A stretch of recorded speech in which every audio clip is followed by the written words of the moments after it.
അച്ഛൻ പറഞ്ഞ പെണ്ണിനെ തന്നെ ഞാൻ കല്യാണം കഴിച്ച് 3 മാസം കഴിഞ്ഞപ്പോൾ തന്നെ അച്ഛൻ അലമ്പ് തുടങ്ങി.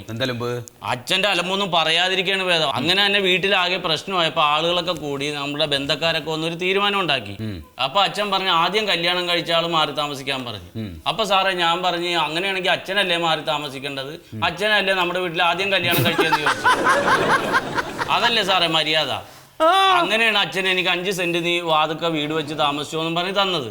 ഞാൻ പെണ്ണിന്റെ സ്വർണ്ണമൊക്കെ വിറ്റൊരു വീടും വെച്ച് വളരെ സമാധാനമായിട്ട് താമസിച്ചു തന്നെയായിരുന്നു.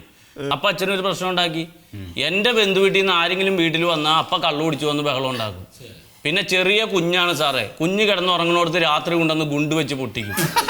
അങ്ങനെ എനിക്ക് ജീവിക്കാൻ നിവർത്തിയില്ലാതെ അപ്പൊ ഞാനൊരു പണി ചെയ്ത് ചുറ്റും വേലി അങ്ങാട് കെട്ടിയിട്ട് അച്ഛനെ അതിലെ വഴി നടത്താതെ. ഇതിൽ വല്ല മര്യാദ കേട്ടണ്ട. നിങ്ങൾ ഗുണ്ട് പൊട്ടിക്കുന്നത് സാറേ ഇവൻ വെറുതെ നുണ പറയാണ്. ഈ ജാതി കൂതറ തന്തകളുള്ളടത്ത് നമ്മൾ എന്ത് തീരുമാനം എടുക്കും?